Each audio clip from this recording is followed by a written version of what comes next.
Okay, so let's get right into it. So this project was made with 15mm plywood. Chose plywood over MDF because I don't really know. I usually use MDF for stuff like this, so I think I just decided to change, to be honest. I had one sheet, so I had to mark out all of my components from that. I think I had 10 to cut all together. So this is them cutting to size on the panel saw. I think I have a lovely little diagram. There he is. So sides coming off now, and then followed by the back panel.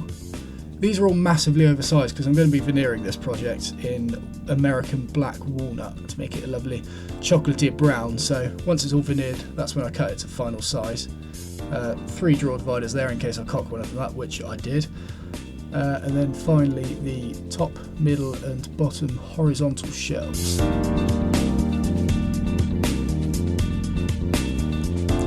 So here's the veneer that I was using. This was from Monday Veneer in the UK. Yes, if you have a question about anything in this series, ask me on Twitter. There is my handle below. So yeah, the veneer was from Monday Veneers. Gave me a nice little student discount on it, which is very kind of them. Really good company. I think it actually came the following day after ordering it. So if you ever heard of them, or if you haven't heard of them, sorry, I'll put a link below so you can use them because they're very good. They even went through the trouble of doing the maths for me because my estimate was absolutely shocking. So yeah, they worked out everything I needed, and yeah, were a great help. So this was the most laborious part of the entire project, as veneering usually is for me. Basically, both the packs had this really thin bit of sapwood along each of them, so I had to cut that off first, and I'm using a Gramercy Tools veneer saw for this. Absolutely amazing tool. You can join veneers straight off of the saw, especially when you've got a nice sturdy fence like this, but I was being incredibly anal about it, so I thought, oh, it'd be a great idea to join each edge of the leaves and get a perfect joint between them. What I didn't realise is there were 64 leaves and I had to do both sides of them, so 128 sides altogether. It was not fun. It took a while. I'd say about 2 days altogether of just this constantly. I had my headphones in, so it made it somewhat bearable, but I have done more fun things in my life, believe it or not. Oh, by the way, if you have any sort of questions about the tools that I'm using, I do have a page on my website that shows every single piece of equipment I use.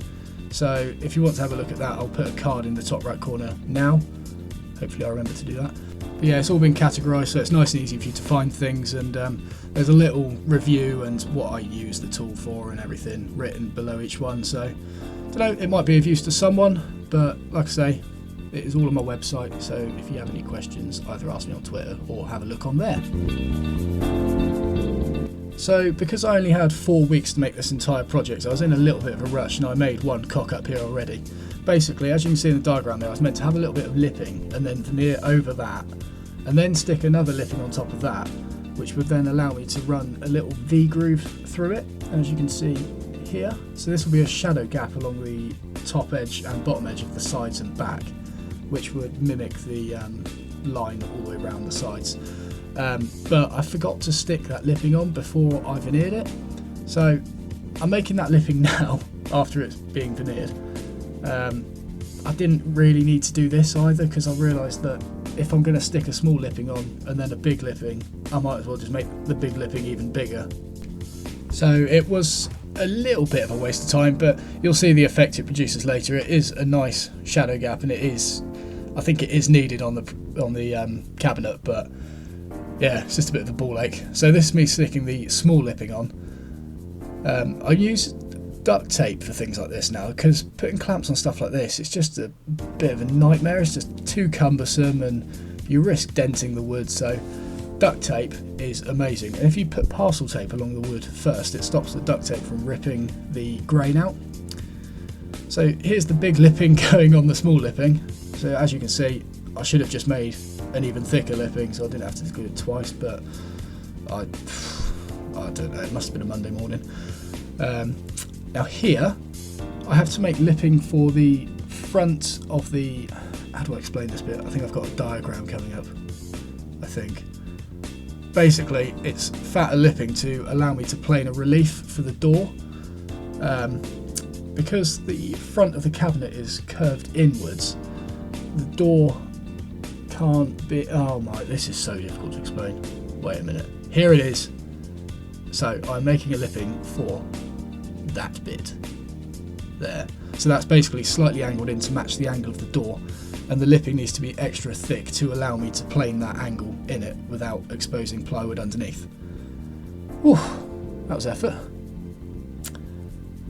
Okay, this was a little ingenious idea by myself, if I do say so. Basically, the plywood on the top, middle and bottom shelves had this kind of like weird notch, so you'll see here. That weird notch in the corner would be an absolute nightmare to cut out accurately and cleanly and everything in plywood. So I thought, right, I'll cut the edges square in the plywood and then stick a bit of lipping on that would match that angle or create that angle in the edge of the component. So that was me cutting them there, and this is me biscuiting them into place. So you'll see what this does in a minute, but it saved me a lot of time.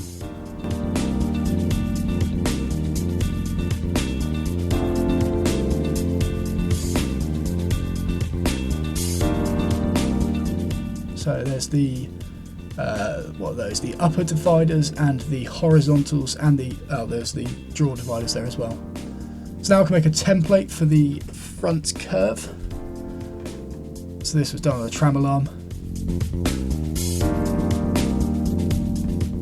Now DeWalt routers, or this one, is awful at extract. Like, you'd have more hope sucking thick milkshake through a block straw trying to get like, it's just awful. Anyway, I digress. So with that cut on the tram alarm, I could take it to the bandsaw, chop off the excess, and then just flush trim that bandsaw edge back to the edge of the template. Now I could mark out where the curve needs to start and end on the horizontal components. Now in reality, I should have made a fancy jig to do this to get it accurate, because once the cabinet was assembled there was a few misalignments. But I don't know, I was trying to cut corners because, again, I was in a rush with this project and it came back to bite me in the arse a little bit, but oh well, got it done.